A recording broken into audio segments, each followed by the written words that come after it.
Hey everybody, I'm Cara Di Falco with caradifalco.com, and this week we are following up on our trip to the farm from last week, and we are going to make Bracco Farms collard green and meatball soup.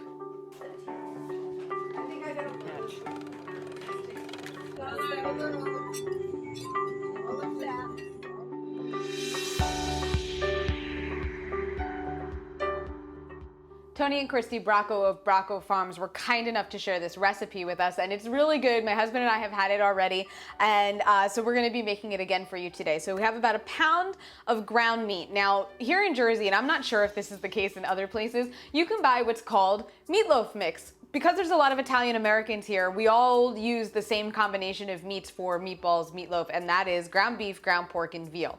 Now, her recipe just calls for 1 pound of ground beef, so if you can't find the mix, don't worry about it. But if you can, that's my preference. We've also got 1 cup of seasoned stuffing or breadcrumbs, garlic powder, an egg, about 1/4 cup of milk, and 1/4 cup of Parmesan cheese, and some parsley.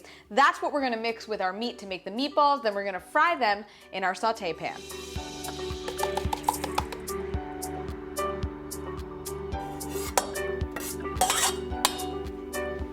I want to put enough olive oil in the bottom of my pan to coat it really nicely and kind of give it a little bit extra, a little depth to it. And we're gonna put this over medium heat, so that starts to heat up while we mix this all together and make our meatballs. And you just wanna make them little mini ones, so a little smaller than about golf ball size is where we're going.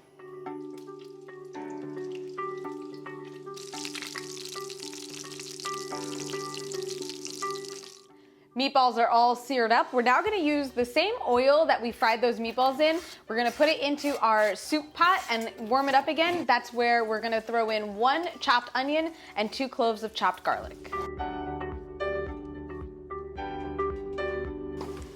Once my onions are nice and translucent, my garlic is fragrant, we're gonna add in about 1 pound of roughly chopped collard greens, and you wanna make sure you take out all of the center stems as well. We're just gonna put this all in. It's gonna start to wilt. We're also gonna add in our meatballs again, and about 32 ounces of beef broth or stock. If you want it to be a little more soupy, you can add more than that, but this is kind of a less brothy soup.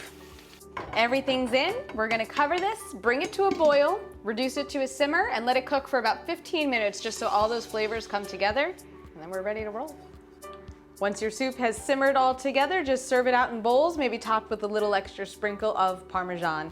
That is it for this week at caradifalco.com. Thank you so much, Bracco Farms, for helping us out this week. I will see you guys next time.